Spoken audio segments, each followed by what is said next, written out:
one of the elements of a solo, actually the three elements of a solo that I found very, very useful as a lens to look at things here, is the idea of motives. Motive would be your own repeating idea, right? We hear this a lot in Bach, for example, but we also hear it a lot in Brad Mehldau in the jazz world. So a motive would be a repeating idea, you know?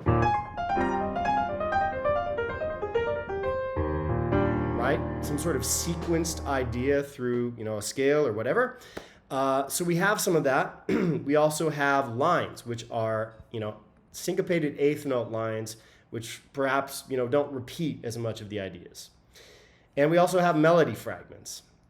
So we'll look through this solo and we'll see kind of, as we look through the first couple courses here, what we notice in terms of melody fragments, motives, and lines that connect perhaps those motives as well. So starting here, there's actually a 2-bar, there's a pickup here as well.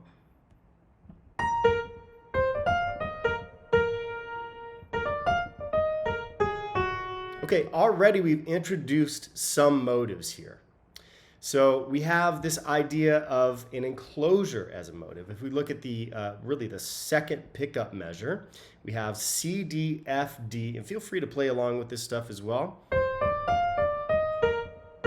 Okay, so we've set up an enclosure around the note E flat in measure 1, the first measure of the actual form.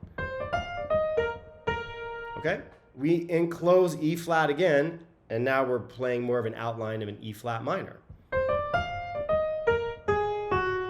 So we've set up this expectation of a motive. Now we get a bit of a line as we look into the E flat next part of that measure here.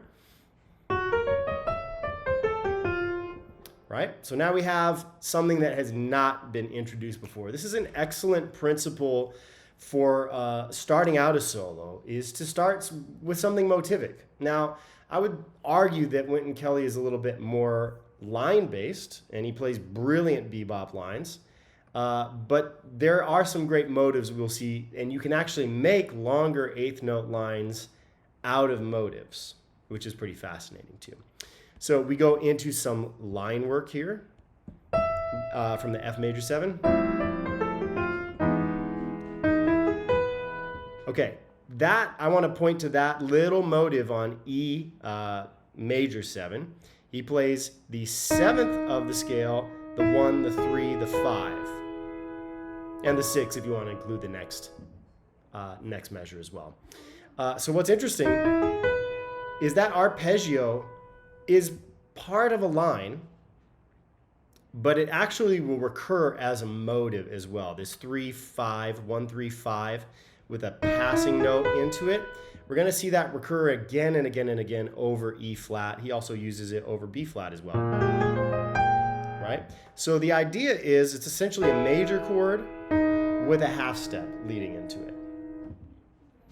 Hey, Noah here. Just want to let you know really quick that most of the content you're actually seeing on this channel is coming from completely free masterclasses that we've been holding. So if you actually want to join and be a part of those masterclasses, again, it's totally free. Click one of the links in the description that will give you access to free resources, free courses, and of course the free masterclasses. And as soon as you're on the email list, you will be one of the first people to know when we are holding these masterclasses. And on top of that, you get lots of free sheet music and videos and resources as well. So highly recommend you sign up. You can also join our free online community, which is in Discord, in a server there. So you can click the link down there for that as well. And we are on there interacting, hanging out, giving people feedback and advice, as well as on the free masterclasses, Zoom hangs, and feedback sessions. So again, highly recommend you get signed up, and I will see you there. Now, I find this line very interesting here. This is more, again, it's more lines rather than motives. The harmony here actually doesn't really make sense with this chord of E flat major 7 and the line that happens with it. Right? He's actually playing a pretty outside note. He's playing the dominant 7th on the major chord, which is interesting. And he encloses the B flat. So again, he's introduced this idea of enclosures from the very beginning, and we're getting that enclosure again. I would argue that's almost more of like a B flat altered sort of a thing. Okay, so this is actually an interesting enclosure around E flat major 7 of the 5th, but he starts on the flat 7, flat 5, sharp 5, into the 5, and not until beat 3. Now he lands that chord tone in the E flat major 7 measure on beat 3, which is considered one of the stronger beats, 1 and 3 being the strong beats, 2 and 4 being the off beats, or the back beats. Now we get a little bit of mixing of rhythms here, which I find is absolutely fascinating in a longer line. I said longer 8th note lines, but really there's 16ths, triplets, this brilliant bebop approach here. Okay, now he's introducing another arpeggio from the 3rd, this time off of C. And he's not playing the natural 9, which would be more in the harmony of E flat major. He's actually playing a flat 9 and a sharp 9. Okay, so that's quite fascinating. We're gonna find that this arpeggio recurs throughout the piece as well. So again, the 8th note lines, even though they may not at first glance look like motives or look repetitive, we'll actually see that some of these things recur. These techniques, particularly the arpeggio off of the 7 into the 1, and this 3, 5, 7, flat 9, sharp 9. All right, moving on. Okay, now it looks like more lines, but it's actually repeating this motive. If we look at the F minor 7 measure, okay, again, we're doing a flat major chord with the 7th leading into it. So he's creating lines out of very, very, I don't want to say repetitive, but very consistent materials. I don't quite follow how he would have come to that B flat major 7th harmony over the E flat major. Yeah, it's more of a B flat dominant, I think, over the E flat here. What we might say is it's more of almost an altered scale sort of harmony. But even then, right, we're kind of emphasizing a B flat 7 with a sharp 9 and a flat 9. Again, we're in the E flat measure here. Sharp 9. I think it's just a very weird enclosure. And he plays a lot of E flat, which is the dominant 7 on the major 7. I think because he was so influenced and such a master of the blues, that blues scale is always kind of present. We'll see it become more overtly present. Right? It's in there. However, he's kind of emphasizing actually a lot of blues scale notes in there. The D flat and the A, you could take that from the blues scale. Again, multiple lenses and ways to look at that. Okay, moving on. So we see again this arpeggio. Excellent. So this arpeggio into the 13th on the B flat 7. There's that enclosure again. Okay, so even when he's making 8th note lines, this is what makes this solo so brilliant to me. He's creating variety out of the same materials over and over again. So he's doing a little bit of an enclosure, a little bit of a chromatic passing note to start. Right, so there's a little bit of an alteration there. I also love that he changes the original harmony. If you look at his arrangement of this, this actually would be a 2-5-1, F minor, B flat, E flat major 7 to A flat minor 7, right? Right, also note too that he's using the melody here, right? Sharp 9 and flat 9, part of the melody. Right, so that's probably where he's getting that B natural and that D flat. Excellent. Okay, now we get a bit more of a passing bebop line. And into a B flat minor chord. Now that's not in the original harmony, but I think this is such a cool thing. It changes it from dominant to minor, and it sets up a bit of a 2-5-1 into A flat minor, although For those of you who know your minor 2-5-1s really well, this should technically be a flat 5 minor, a flat 9 dominant 7 in the minor key, but still, it's a very cool sound. Right, linking, again, this idea of bebop, linking things together with extra 2-5-1s, which is always a cool thing. So again, more lines and a lot of enclosures. Now, I love this enclosure here. We've heard this a lot. By this point, it's become a classic lick, we might say. Okay, so he's enclosing the third of E flat 7 in a very highly chromatic way. Now, again, we have that arpeggio idea off of the 3rd, 5th, and flat 7 with a half step below. Now, if we had done the original idea, right, that motive would actually be up to the 7th. But he actually goes to the 5th of E flat. And he gives us the motive again in a 2-5-1 in G flat major, slightly disguised. Right? Again, enclosing that 3rd of D flat. Right? Major 7, dominant 7. So outside the harmony, inside the harmony. He might even ghost an E into that F on the original recording. Another enclosure.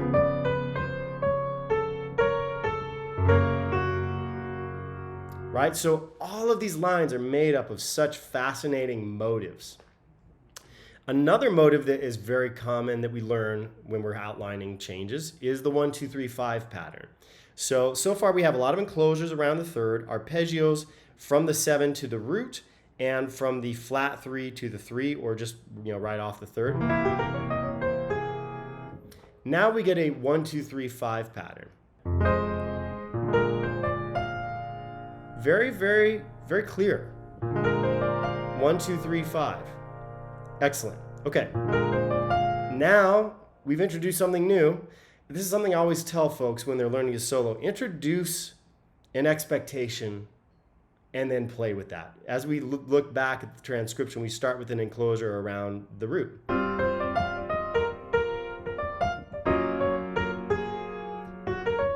New material, right? So we set up an expectation. In order to set up an expectation, you have to do something at least twice, if not 3 times. Now, in measure 17, we see that same arpeggio recur again off of E flat major 7, 7-1.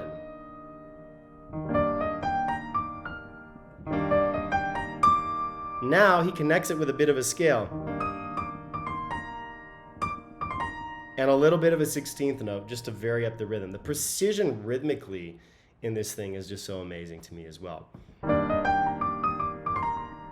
Okay, now we have a little bit of a scalar passage. We haven't necessarily seen a ton of scales yet.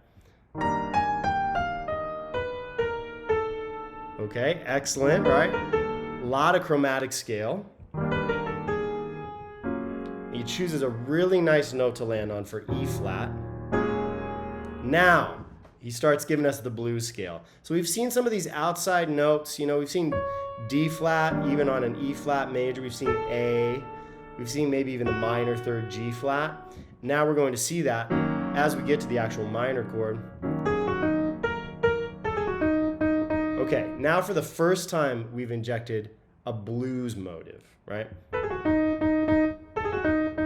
Very classic sort of blues motive off of the flat 5. We're going to see a whole chorus coming up where he goes completely blues. We're still mostly bebop, right? This language of 7th chord arpeggios, enclosures to the 3rd or the 5th. One thing too that we'll go back and we'll look at as a way to copy this maybe more philosophically is what note is he starting each line off of? This is a really interesting way to copy transcriptions in a more skeletal way. So we'll go back through and we'll take a look at that in a moment. So we have this blues lick off of E flat minor. Now, we've played a pretty long line in the previous measures, 17 and 18, 19 and 20. right? So on and so forth. Very scalar, very arpeggiated at times too. Now, take us back to something a little bit more repetitive, because we've set up this expectation of lines. Now, F major, right? So again, arpeggio from the 7 to the 1, 3, 5. If you want to look at that too, that's an F major 7 in an inversion. And the way that he arpeggiates it rhythmically is what makes it so cool. Right? E major. Same thing. So sequencing it down a half step. Right? Now, again, we're going to see that 7th chord arpeggio again, slightly differently this time in the E flat major 7. Right? Now he's starting it off of E flat, going down to the 7th, back to the 1. Again, he likes that flat 9 sound. I'm just kind of making note of what scales too he's using. He's using a lot of altered scale, not on every dominant chord, but on the C dominant chord. Ah, okay, another enclosure. So you can actually look at that as an enclosure to C, the root. Now, another brilliant enclosure going into F minor. Right, so he encloses the root on both of those. Right, enclosing the root C. And now a really cool one to F. Skipping around a little bit. Again, enclosing roots. If I just played roots in my solo in a more pedestrian way, it wouldn't be nearly as cool. But he's disguising it, not landing on the root. Not landing on the root in the C7 measure until the and of 4, actually, which is really cool. F. Right? Again, he's playing that sort of skip rhythm of the 16th note.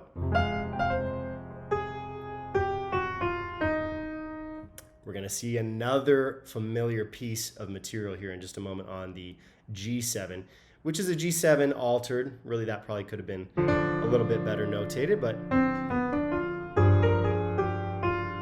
where have we heard that before? 3, 5, 7, flat 9, sharp 9.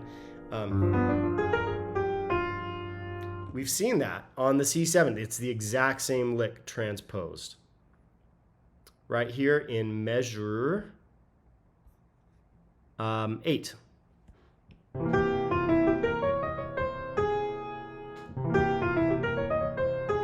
Right? Same exact material, which behooves us to, if we find a little fragment of a motive, really I could call that a motive that becomes part of a longer line, is learn it in all keys, as we know, the sort of mantra of jazz musicians.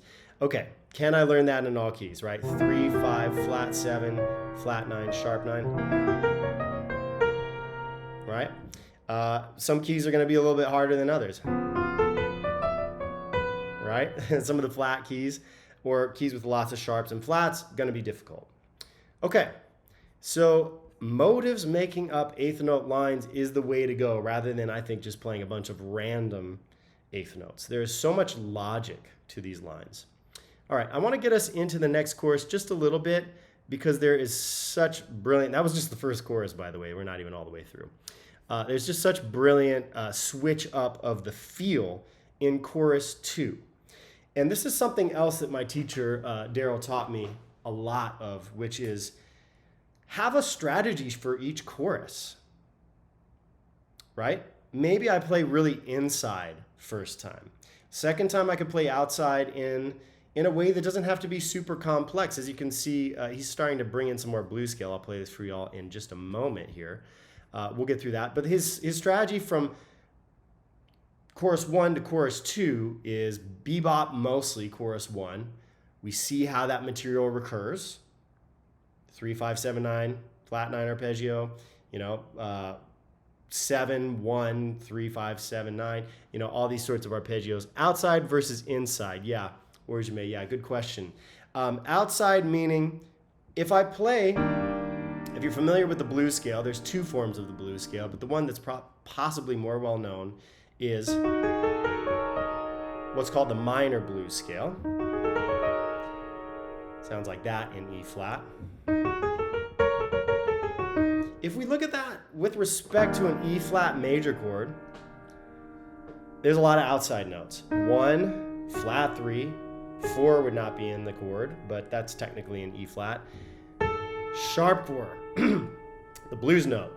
That's the most pungent note, but also the coolest note. 5, yes. Flat 7 is outside. So even though this is an E flat major, we've heard the blues scale used as, a quote unquote more outside sound so much that it works. So I'll play some sort of Wynton Kelly-esque first chorus bebop-y thing over the E flat, maybe with some enclosures. Right? Something like that. That sounds a certain way. That has a certain feeling to it. One might say it's a more happy, bouncing kind of bebop-y feel. If I play more of a more tense, to use that word, I guess, sort of a sound with the minor blues scale.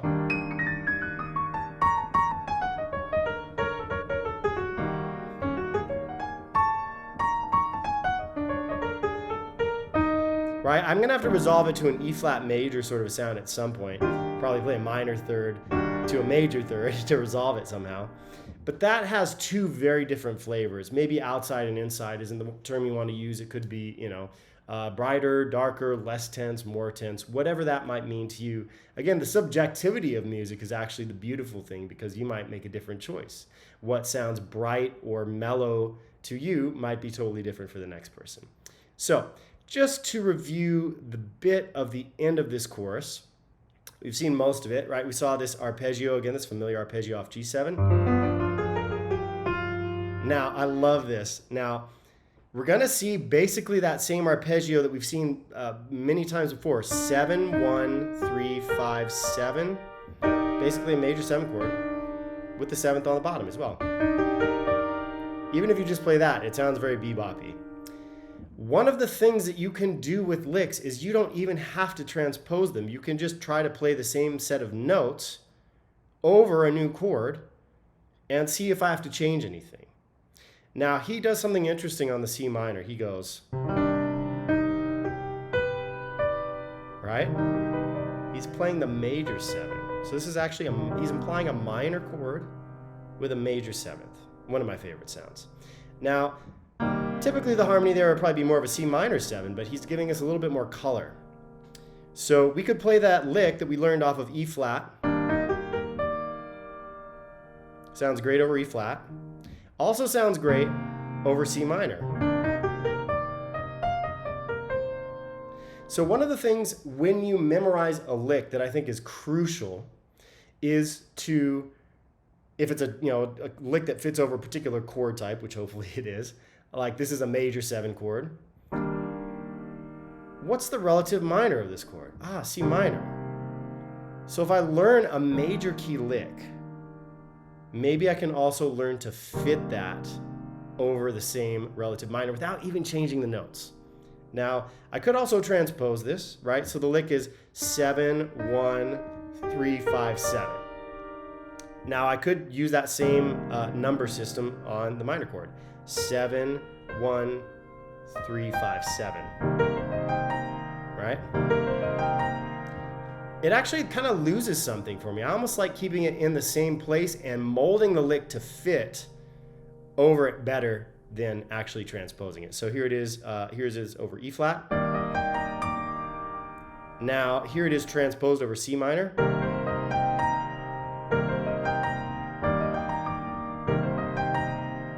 Excellent, right? So that sounds good, but molding it to fit, maybe, putting that B natural in there for a little bit of tension or color.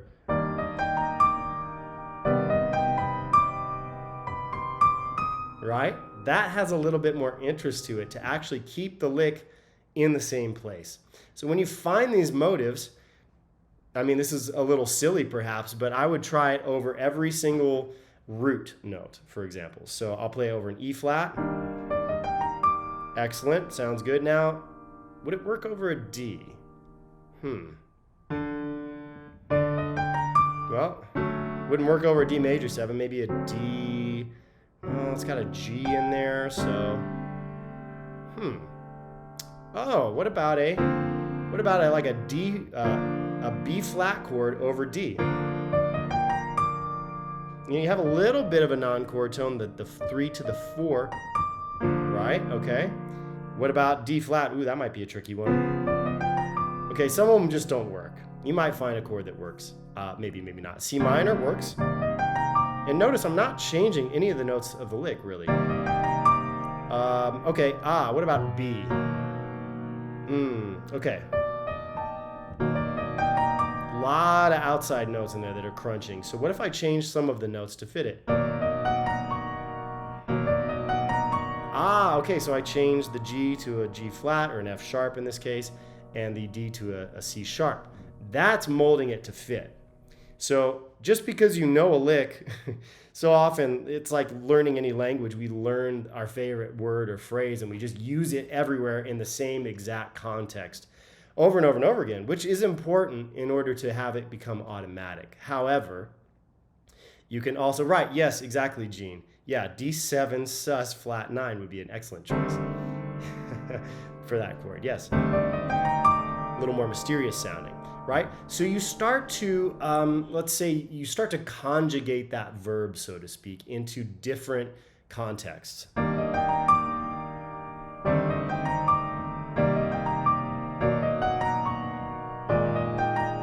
Right?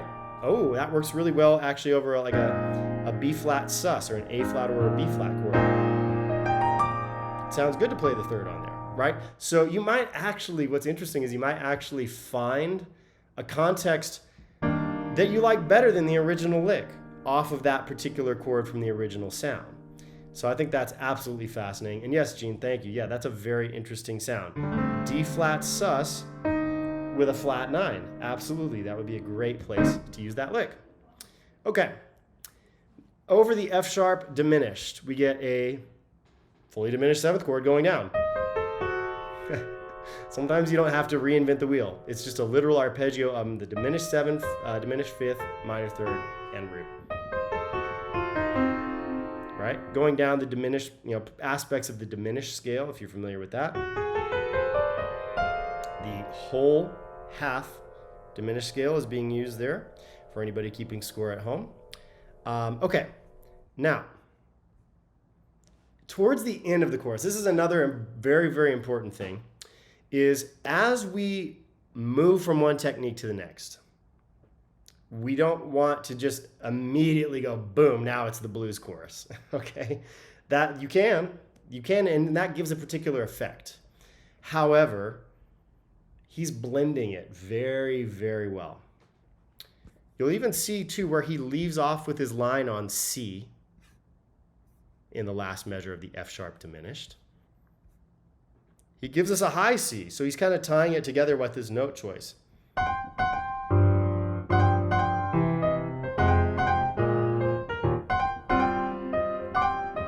Right? So he's giving us this idea now of a blues, what we might call a double stop lick. In blues, we get a lot of these 2-note sort of ideas in the right hand. Right? You'll see that I'm, for example, using an E flat as my constant note. Playing some of those notes, some of them from the blues scale, maybe just some, minor 3rd to major 3rd or flat 5 to 5.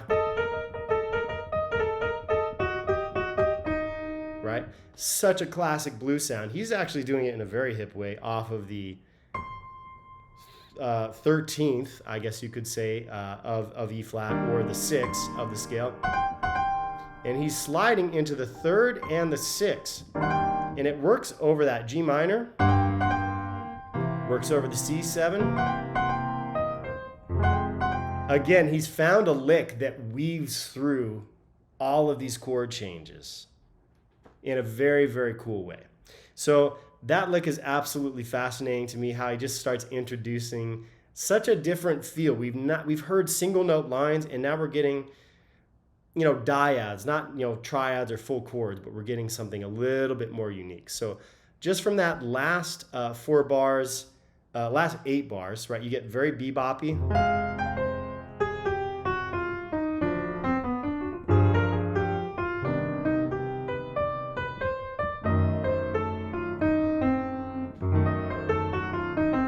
right? Very bebop-y, very cool. And then we get this totally different flavor at the end of the chorus.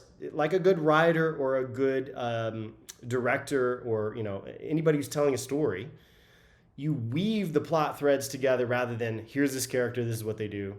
Here's this character, this is what they do. You're weaving, there's interaction, there's blending. So again, I think Orjame brought this up of the inside or the outside. Weaving those two, maybe just two different flavors would be a better way to describe it. Weaving those two flavors together in a way that makes sense. Because if I played an entire, chorus, or let me play the last 8 bars in a very bebop way and I just went right into the blues, it would sound okay, but it would not necessarily sound as cool and moving. So I'll take it from this F minor chord. I'll just kind of do a Wynton Kelly-esque solo.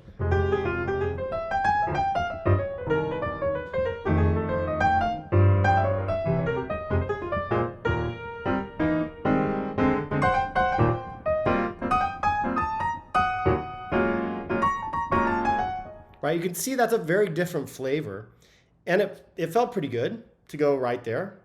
Some people write like that too, like all of a sudden something new happens and it's a very interesting surprise. However, I think blending it in the last 4 bars might be a little bit cooler. So I'll play again another sort of Wynton Kelly-esque 4-bar solo, and then the last 4 bars of that 8, I will play you something more bluesy.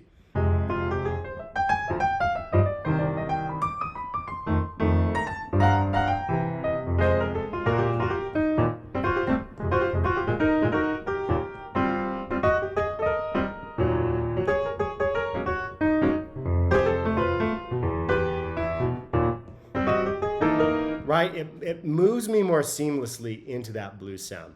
So let's take a look at how he uses that blues sound just a bit. Again, it gets very motivic here. We've seen a lot of lines in the first part. And what's interesting is actually as the solo goes on, and again, coming back to this idea of motives, lines, and melody fragments, we haven't seen a ton of melody, but there are a lot of notes from the melody where he starts his lines, if we go back and we look at that, which we will in just a minute. We're not going to look at this whole chorus. But just looking at this first bit of it here, of the second chorus, we see, you can even just kind of look at the first 4 bars, and you can see some of this repetition of a blues lick. So we see this. One of the classic blues licks we learn is a 1-3-5, and we take that interval of a third and we move it up sort of a Mixolydian mode, right, which would be the major scale with the flat 7.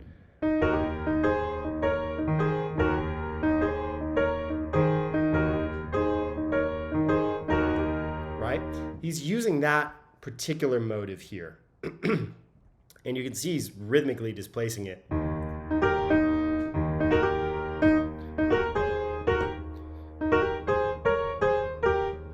And he actually plays that as a minor, thankfully for the minor chord. Right? So he's using that very familiar blues lick, or we might say motive. And again, taking us through it in a very syncopated, more jazz way, rather than, an old school sort of barrel house blues kind of a way. Now he uses it again here. He's doing the double stops, not exactly in a blues way. And again, we see this line. Now, he's adding in the 5th here, but it's still a 7-1-3-5. He's just embellishing it a little bit. We started our solo with an enclosure to the root. Da-do-dee, right? So we see that again. Chromatic scale, landing us on that chord tone of the 7th on C. Right? Continuing the chromatic scale up. So again, this enclosure around the root, I can make a whole solo out of just that. Now, if you're too motivic in your solos, it can get a little fatiguing for the ear.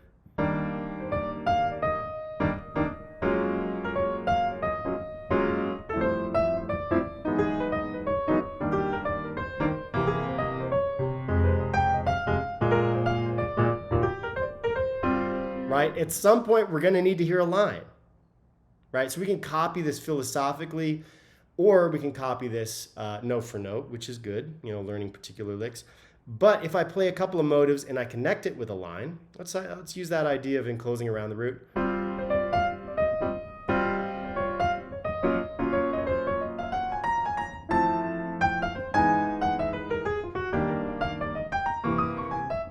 Right? I started playing a line after I played this motive connecting, enclosing around the root.